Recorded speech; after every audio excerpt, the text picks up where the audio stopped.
हाय, hello, नमस्कार. माझं चॅनलमध्ये तुमचं स्वागत आहे आणि माझ्या चॅनलचं नाव आहे अंजली कलेक्शन. तर मग चला तर मग आज आपण ब्लाऊजचा फ्रंट पार्ट आणि बॅक पार्ट कसा जोडायचा आणि कसा शिवायचा, टक्स वगैरे कसे मारायचे हे आपण बघूया. तर मला हे ब्लाऊज शिवायचं होतं आणि हे ब्लाऊज आहे जे सुळसुळे साड्या असतात ना, ब्रासो वगैरे सिंथेटिक अशा टाईपच्या, तर ती तशी साडी होती.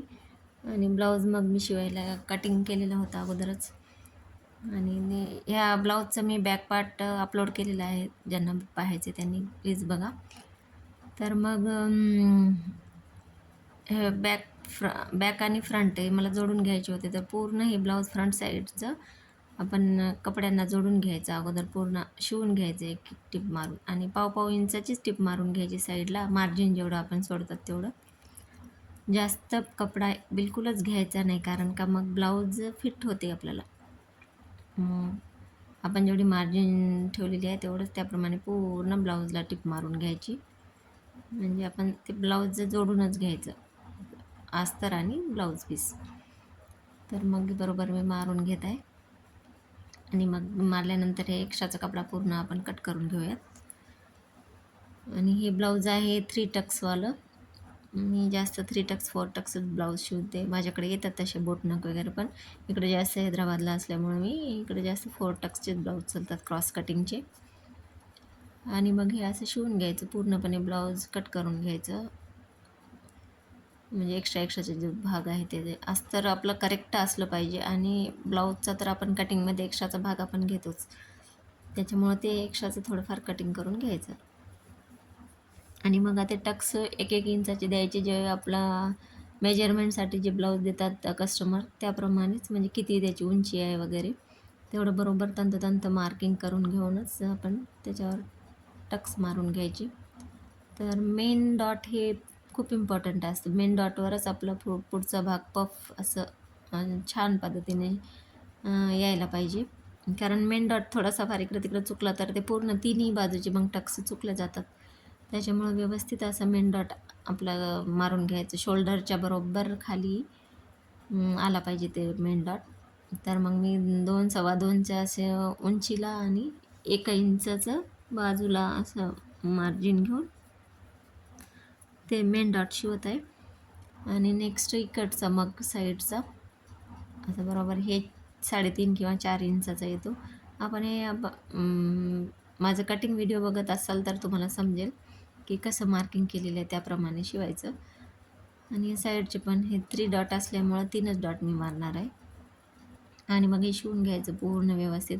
हा कपडा कसा कधी-कधी डॉट्स आपले बसत नाही, शिलाई बसत नाही या कपड्यावर, तर आपण ते परफेक्ट असं पकडून म्हणजे मारायची एक टीप. आणि कधी-कधी तर मग मध्यभागून पण कोणी मारतात, तसं पण येते. मी एखाद्या व्हिडिओमध्ये तसं पण दाखवेल. तर हे असं व्यवस्थित पफ आलं पाहिजे समोरून. मग एक बाजू झाली आणि दुसरी बाजू पण लक्षात घ्यायचं की उलट-सुलट आपल्या बाजू नाही झाले पाहिजे. म्हणजे एकमेकांच्या समोरासमोरच आल्या पाहिजे असं शिवायचं. नवीन असणाऱ्यांना खूप कन्फ्यूज होऊन जाते की उलटं सीधं होत राहते, त्याच्यामुळं व्यवस्थित मार्किंग करूनच शिवून घ्यायचं. मग मी दुसऱ्या साईडचं पण तसंच शिवत आहे. आणि हे पण टक्स मारून घ्यायचे ह्याला पण बरोबर. आणि पूर्ण अगोदर टिप मारून घ्यायची, त्या ब्लाऊजला जोडून घ्यायचं अस्तर आणि ब्लाऊज पीस. तर जशी कटिंग आहे तशी त्याच पद्धतीने शिवायचं. आणि शिवणं झाल्यानंतर मग हे टक्स मारून आणि एक्स्ट्राचा भाग हे असा कट करून घ्यायचा. कारण हे ब्लाऊज खूप घसरत राहतात, त्याच्यामुळं ना त्याला बॉल पिन्स भेटतात, ते बॉल पिन्सने सिक्युअर करून आपल्याला ते शिवलं तरी चालेल. मी पण इथं बॉल पिन्सच वापरल्या होत्या. आणि मग पूर्ण असा एक्स्ट्राचा भाग कट करून घ्यायचा आणि राऊंड नेक असं व्यवस्थित शिवून घ्यायचा. तर मग ह्याचं पण या पद्धतीने टक्स मोजून घ्यायचे आपल्याला किती पाहिजे. इकडच्या 2 अडीच इंच घेतलेलं आहे मी, म्हणजे मेजरमेंटचं ब्लाऊज जसं आहे तसंच. आणि 1-1 इंच रुंदी आणि उंची आहे 2 2.25 इंच ह्या ब्लाऊजची, म्हणजे डॉटची म्हणत आहे मी. आणि मग बरोबर त्याच पद्धतीनं मार्किंग करून घेऊनच बरोबर शिवायचं आहे आपल्याला. तर कट्स मारायची ती तशी, म्हणजे आपल्याला माहीत होते की इथून दोन बरोबर पकडला तर दोन म्हणजे असे डॉट्स बरोबर बसतील असं. आणि जर शार्प आपल्याला डॉट्स पाहिजेत असेल तर थोडीशी उंची त्याची वाढवायची. आणि कोणाला शार्प आवडत नाही त्याच्यामुळं थोडंसं असे कमी याच्यामध्ये घ्यायचं. तर कस्टमर चॉईसनुसार असते हे. आणि इकडच्या साईडचा पण डॉट 2.5 इंचाचाच घेते मी. मग याच्यावर एक टिप मारून घ्यायची. आणि मग हे दोन्ही पण शिवून झाल्यानंतर ते बरोबर आहे नाही आहे ते चेक करून घ्यायचं एकदा. आणि साईडचा डॉट पण असे बरोबर मेन डॉटला असा व्यवस्थित क्रॉसमध्ये आला पाहिजे असं शिवायचं. म्हणजे बरोबर एकमेकांच्या समोरासमोर आलं पाहिजे, ते तर बरोबर येते ब्लाऊज. पफ आपली साईज बरोबर परफेक्ट पद्धतीने बसतो. तर हे झालं फ्रंट पार्ट. आणि त्याच्या क्रॉसपट्ट्या पण कशा शिवायच्या ते पण बघा आता. क्रॉसपट्ट्या मला इथं ह्या ब्लाऊज कधी कधी 80 सेंटीमीटरमध्ये बिलकुलच बसत नाही ब्लाऊज. तर मग मला थोडंसं दुसरा कपडा एक्स्ट्राचा घ्यावा लागला आणि जोड देऊन शिवून घ्यावा लागला. त्याच्यामुळे एक्स्ट्राचा मी क्रॉसपट्ट्याला जोड देत आहे. आणि हे क्रॉसपट्ट्यांना जोड दिलेलं असतं ते दिसत नाही काही नाही, त्याच्यामुळे टेन्शन नसते. वरच्या भागाला जर आपल्याला थोडंसं हे असलं तर थोडंसं कन्फ्यूज होतं आपण की दुसरे जोड म्हणजे कपडा नसेल उरला तर. त्याच्यामुळं कटिंग फार इम्पॉर्टंट असते, व्यवस्थित करणं. म्हणून मी क्रॉसपट्ट्याला हे अस्तरच्या यांनाच जोड देऊन घेत आहे. म्हणजे एक बाजू उलटी आणि एक बाजू सीधी ठेवून त्याच्यावरून परत एक दाबपट्टी देऊन शिलाई मारून घेत आहे. बरोबर अशी क्रॉसपट्टी शिवून घ्यायची. दोन्ही साईडला मला कमी पडल्या होत्या तर मी इथं दुसरा कपडा घेऊन तसाच थोडाफार मॅचिंगचा मी शिवून घेतलेला आहे. आणि मग दोन माझे मी अस्तरच्या पट्ट्या म्हणजे मेन फॅब्रिकचे 2 आणि अस्तरच्या 2-2 घेते, म्हणजे 3 अशा होऊन जातात. एका साईडला 3 मी शिवून घेते, म्हणजे मेन फॅब्रिकला पण एक मेन कपडा शिवून घेते आणि दुसरं एक अस्तरची. असं मी क्रॉसपट्ट्या घेते. आणि त्या मेन फॅब्रिकला वरच्या साईडनं येते ना जे पट्टी, तर त्याला असं मेन कपडा शिवून घेऊनच अगोदर फिक्स करते मेन कपड्याने अस्तर आणि मेन कपडा ते ब्लाऊजचा. आणि मग तसं शिवून घ्यायचं. व्यवस्थित शिवल्यानंतर कट करायचं क्रॉस बेल्ट बरोबर. आपण किती इंचाचं घेतलं काय नाही त्याच्यानुसारच कट करायचं. एका साईडनं 3.5, एक मध्यभागी 2.5 आणि दुसऱ्या साईडनं पण 3 अशी मी क्रॉसपट्टी कट करते. कोणाला कमी कोणाला जास्त असं आहे ते साईजनुसार. आणि माझी इथं बरोबर आलं नसल्यामुळे हे कपडा कसा सुळसुळ असतो त्याच्यामुळं थोडासा प्रॉब्लेम येऊ शकतो. मग डबल मी त्याला उकललं आणि परत शिवून घेतलं. तर हे बरोबर करूनच शिवायचं असते, कारण इकडून तिकडून झोळ आला का मग ते बसत नाही चांगलं ब्लाऊजला. तर मग या पद्धतीने मी शिवून घेत आहे. आणि अशा साड्या आल्या तर खूप काळजीपूर्वक शिवावं लागतात, कारण इकडं तिकडं हा कपडा निसटत राहतो आणि ते आपल्याला म्हणजे शिवण्याला पण प्रॉब्लेम येतो. त्याच्यामुळे व्यवस्थित असं जसं आपली क्रॉसपट्टी अस्तर असतं ना त्याच पद्धतीनं शिवायचं. आणि एक्स्ट्राचा कपडा जे आहे ते कट करून घ्यायचा. तर मी दोन्ही साईडच्या अशा मी 2 पट्ट्या शिवून घेते. म्हणजे वरच्या जे साईडचे असतात ते खाली तर असतेच, मेन फॅब्रिकला जे अटॅच असते तेच शिवून घ्यायचं, कारण ते वरच्या बाजूने येते म्हणून.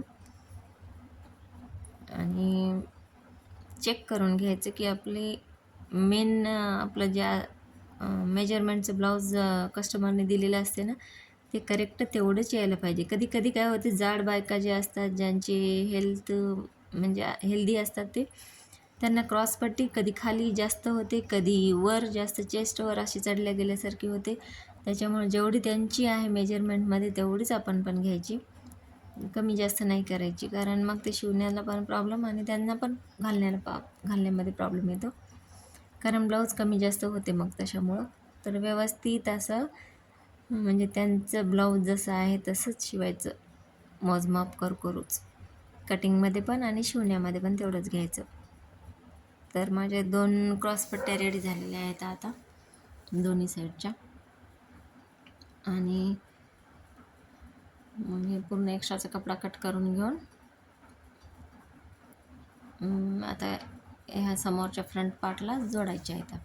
हे दोन इकडच्या साईडच्या आणि दोन इकडच्या साईडच्या असं एकमेकांच्या समोर आली पाहिजे बरोबर, नाहीतर उलटं सीधं होऊ शकते. तर हे असं बघून घ्यायचं, चेक करून घ्यायचं. तर जे मेन कपडा आणि ते शिवले होतं अस्तर, त्याला पकडूनच हे समोर वरच्या साईडनं आलं पाहिजे आणि खालच्या साईडनं फक्त एक सिंगल अस्तरची पट्टी आली पाहिजे. मग हे असं व्यवस्थित जोडून घ्यायचं आणि टक्स जे असते आपण मारलेला ते त्या साईडनंच, म्हणजे ब्लाऊजच्या जे आपण क्रॉसपट्टी जोडलेली असते का त्याच साईडनं आली पाहिजे. आणि मग परत एक टिप मारून घ्यायची. पहिले चेक करायचं आपलं व्यवस्थित आले का, आपला शेप बरोबर येत आहे का म्हणून. मग डबल एक टिप मारून घ्यायची आणि एक्स्ट्राचा कपडा कट करायचा. आणि हे इनविजिबल असल्यामुळं मग मध्ये असं फोल्ड करून मध्ये टाकायची, पूर्ण ब्लाऊजमध्ये टाकायचं आणि बरोबर तिथे एक मार्किंग करून घेऊन व्यवस्थित तेवढंच येत आहे का त्याच्यावरूनच आपण टिप आली पाहिजे असं शिवायचं. मग मी हे आता तसंच शिवत आहे. आणि उलटी बाजू मधल्या साईडने आणि मधली बाजू बाहेरच्या साईडने असं काढायची आहे आता. कारण मग हे शिवण जे आपण शिवलेलं आहे ते बिलकुलच दिसत नाही, इनविजिबल होऊन जाते. तर अशा पद्धतीने बघा क्रॉसपट्टी किती छान आलेली आहे. असं क्रॉस दिसलं पाहिजे, असं क्रॉसपट्टीच्या तोंडाला म्हणजे व्यवस्थित असं वाटते ते ब्लाऊज शेपमध्ये. आणि गळा किती आहे काय नाही त्याचं मार्किंग करून घ्यायचं, चेक करतच राहायचं की ते ब्लाऊज आणि हे ब्लाऊज व्यवस्थित आहे का, आज कमी जास्त होते का. इकडच्या पॅटर्न साईडचे तसं शिवून घ्यायचं. मी प्रत्येक ब्लाऊज हे असं शिवते, म्हणजे चेक करूनच शिवते, कमी जास्त व्हायला नको. मग परत हे का कमी झालं ते का कमी, कस्टमरचे खूप प्रॉब्लेम्स असतात आणि मग आपल्याला परत ते उकलायला नको. ते शिवण्याचं पण टेन्शनच असतं, म्हणजे घडी घडी उकलायला ना. त्याच्यामुळं एकदाच फिक्स व्यवस्थित शिवलं तर त्यांच्या पण कस्टमरला पण आवडते, फिनिशिंग वगैरे आपण व्यवस्थित दिली तर, आणि आपल्याला पण सॅटिस्फॅक्शन भेटते. आणि मी तुम्हाला हळूहळू माझ्याकडं म्हणजे मी असे ड्रेस पण शिवते, अम्ब्रेला वगैरे मुलींचे हे ते, आणि इकडे लंगा जॉकेट पण म्हणतात तसे पण साड्यांचे शिवते. तर मी तुम्हाला ते पण दाखवेन मी माझ्या चॅनलवर, तसे पण व्हिडिओ टाकत जाईल मी आता. आणि ज्यांना पाहिजेत असेल त्यांनी घेऊ शकता माझ्याकडून तसे शिवून. मी असं थोडं थोडं हळू चालू करणार आहे आता ते पण. तर हे शिवून घ्यायचं ह्या साईडचं पण, आणि मधला भाग आहे ते पूर्ण काढून घ्यायचा बाहेर. असं व्यवस्थितपणे आपल्याला असं दिसून येतं. बघा व्यवस्थित आलं का नाही, दोन्ही भाग व्यवस्थित टक्स बरोबर क्रॉसपट्ट्याबरोबर एकमेकांच्या समोरासमोर आले का नाही ते चेक करून घ्यायचं. आणि मग इथं अस्तर घ्यायचं आणि हुकाची जी पट्टी शिवतो आपण ते अस्तरचीच असली पाहिजे. आणि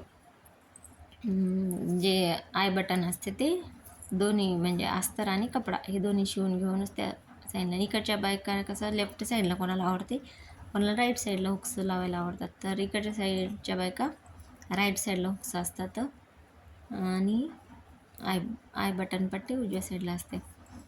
तर मग मी त्याच पद्धतीने हे शिवून घेतलं आहे. बघा किती फिनिशिंगमध्ये असं ब्लाऊज शिवलं जाते. आणि परत चेक करायचं कमी जास्त किती होत आहे काय नाही. मी म्हणाले ना माझे ब्लाऊज पूर्ण असं चेक करतच शिवते मी. आणि परत अस्तर आणि मेन फॅब्रिक हे घेऊन दोन्ही जोडून आय बटन पट्टी म्हणजे तयार करायची. ही पट्टी 3 इंचाची असावे. 3 इंचाची असलं का बरोबर आपली 1.5 इंचाची पट्टी येऊन जाते. आणि हे उजव्या साईडला लागते, म्हणजे ब्लाऊजच्या उजव्या साईडला. तर मग हे उलट्या साईडनं म्हणजे ही पट्टी पहिले शिवून घ्यायची, म्हणजे उलटी साईड आपल्याकडे असली पाहिजे. आणि मग परत त्याला सीधं करून आणखीन एक टिप मारून घ्यायची. आणि अशाप्रमाणे बरोबर हे फोल्ड करायचं, म्हणजे 1.5 इंचाची राहील ही पट्टी अशी. याला वाढती पट्टी पण म्हणतात. तर त्या पद्धतीने हे अशी जो मारून घ्यायची एक टिप. आणि मध्यभागी एक शिलाई आली पाहिजे, म्हणजे आपल्याला कसं आयपट्टी असं लावायला सोपं जाते. आणि हुक्स या डाव्या साईडला असतात. इकडच्या साईडने कोण ज्याच्या त्याच्या इच्छेनुसार असते, कोणत्या साईडनं कोणाला आवडते त्यानुसार कस्टमरचे चॉईस. तर मग कट करून घ्यायचं एक्स्ट्राचा भाग. बघा व्यवस्थित आलं का नाही ते बघायचं. ह्याच पद्धतीने मग आता जोडून घ्यायचं बॅक पार्ट आणि फ्रंट पार्ट. आणखीन एकदा चेक करायचं का व्यवस्थित येत आहे का आपले दोन्ही पार्ट मागचे पुढचे. आणि शोल्डर न उतरण्याचं कारण मी तुम्हाला एक सांगते. म्हणजे शोल्डर भरपूर लोकांचे उतरतात ना, लूज होते कधी. तर हे व्यवस्थित असं आपण जेवढी मार्जिन दिलेलं आहे तेवढंच शोल्डर असं पहिली एक टिप मारून घ्यायची. नंतर अशी क्रॉसमध्ये एक थोडंसं क्रॉसमध्ये 2 ते 3 पॉईंट असं खालच्या साईडनं थोडंसं निमुळतं असं शिवायचं. दोन्ही साईडला तसं शिवून घ्यायचं. म्हणजे कसं आपलं हे शोल्डर जे खाली उतरतात, लूज होतात ते प्रॉब्लेम राहत नाही. हे मेन टिप आहे याच्यामध्ये शोल्डर उतरण्याचे. आणि हे असं शिवलं का बिलकुलच शोल्डर उतरत नाही, फिक्स बसते गळ्याला. आणि याच्यानंतर मला शिवायचं आहे हँड्स. Thanks for